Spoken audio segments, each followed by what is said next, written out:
Hey there, my name is Alex. I am the Silver Mont. I have a cold, but this is my review of Warhammer 40k Darktide. I bought the game with my own money. This is not a sponsored review. I am playing the game on PC using a 1080 Ti and I have it installed on my hard drive, not an SSD. That'll come up a bit later. And I'm approaching this title as someone who has hundreds of hours in Vermintide, so I know a little bit about the Tide franchise. So what is Darktide? It's Vermintide, with guns, in space. But what on earth is Vermintide? It's Left 4 Dead, with rats instead of zombies. Hopefully you know what Left 4 Dead is. At any rate, Darktide is a co-op horde shooter.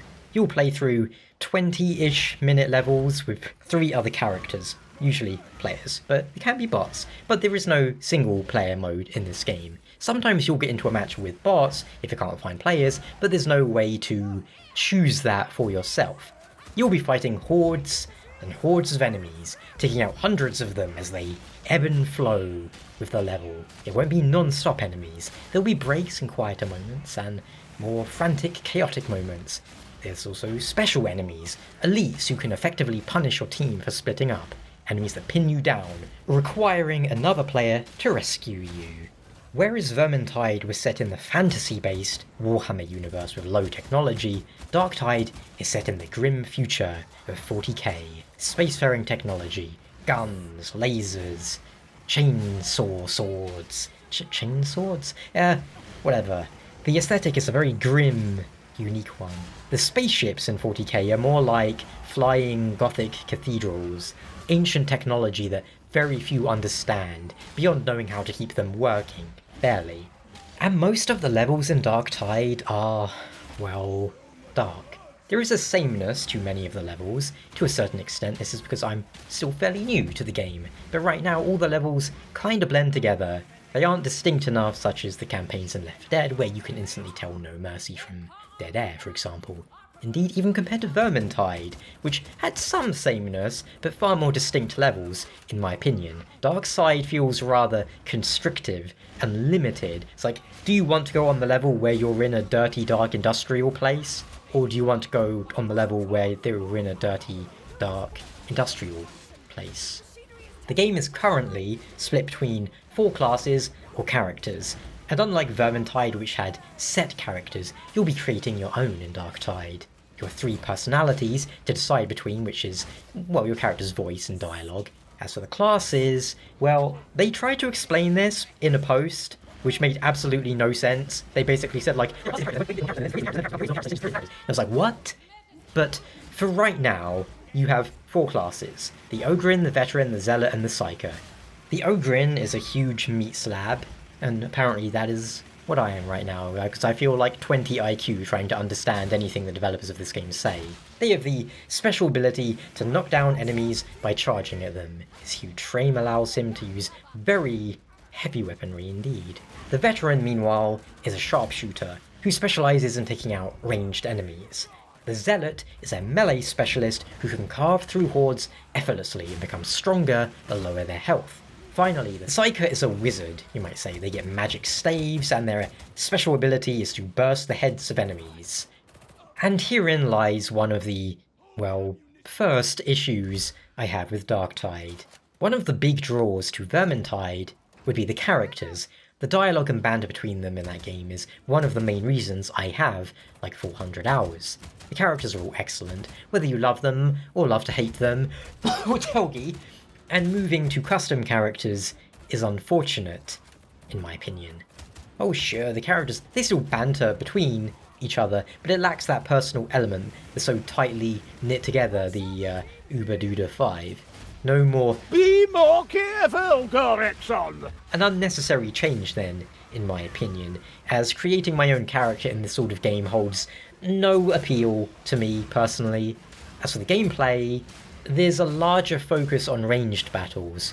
Whilst there's still hordes of enemies for you to cleave and bash with your melee weapons, now you have to contend with ranged enemies who can shred you in moments. And in typical fat shark balance situations, there are times where you will drop down a hole and there will be enemies right down the hole, and a little bit further there will be a few ranged enemies, like these big, heavy machine gun, Gatling gun guys, and in that situation, you are what we would call screwed. Because there's nothing you can do in that situation. Maybe if all of you perfectly at the same time use abilities and grenades, you might be able to escape, but 99% of the time, no, my son, you are done for. In general though, with ranged enemies, to deal with them you can break their line of sight by sliding, going behind cover, you can suppress them with your own ranged weapons, or you can rush in on them, forcing them to swap to their melee weapons. Because of this, team composition matters a little more than Vermintide. Whilst everyone has guns, having a psyker or a veteran who can easily deal with these far-off enemies, whilst an ogre or a zealot deal with the hordes, helps a lot.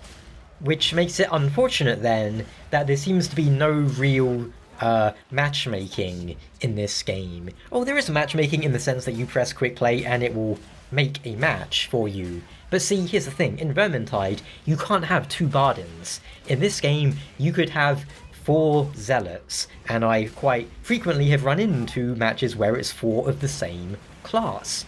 How hard would it have been to put in some sort of check where it tries to find 4 different classes? If that takes more than 10 seconds and it can't find anyone, sure, make it so it's 2 of the same class, then 3 of the same class, and so on. But I refuse to believe that that is the case right now, because there's like 36,000 people playing, and I'm sure the classes are split fairly evenly for the time being.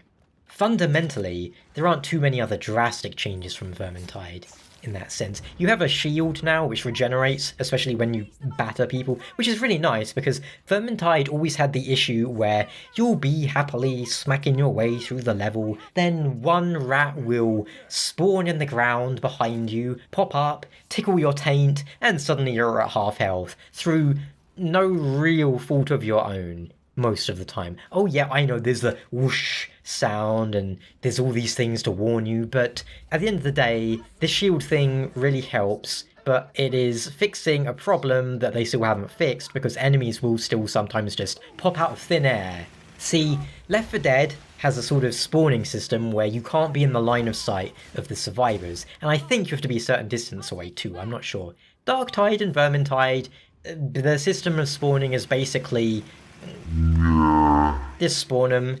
You might walk around a corner and an enemy might pop out of thin air and cleave you in half, but, you know, that's just life. They didn't fix that in, like, the however many years Vermintide has been out. I don't expect they're going to fix it here, because they seem more interested in just balancing the game like it's a competitive fighting game that needs constant tweaking.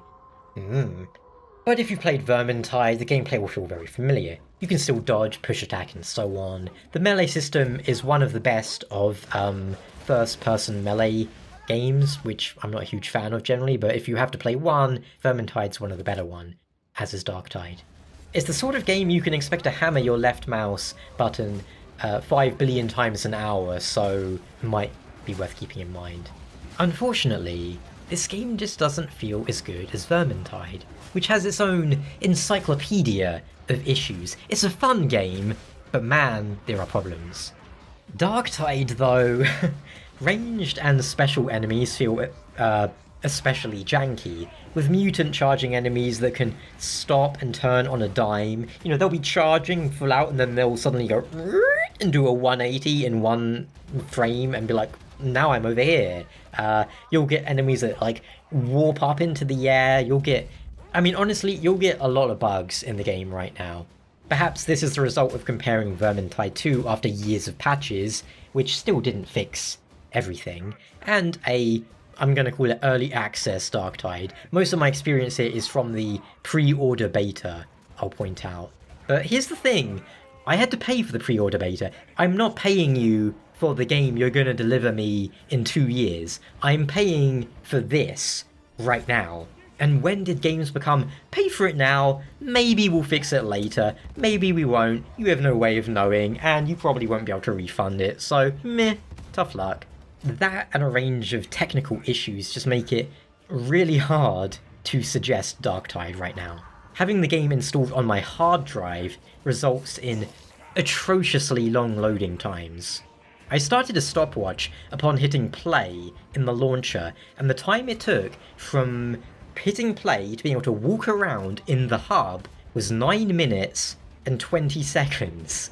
That just is not acceptable, and there's nothing wrong with my hard drive. Other games load just fine and dandy.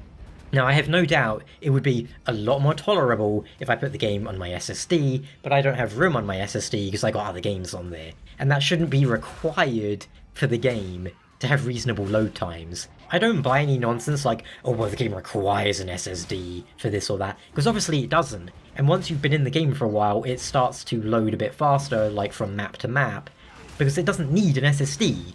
Vermintide works fine on a hard drive, and if I'm in the hub in Vermintide and I want to swap characters, that takes about 5 seconds. It's closer to like 2 minutes.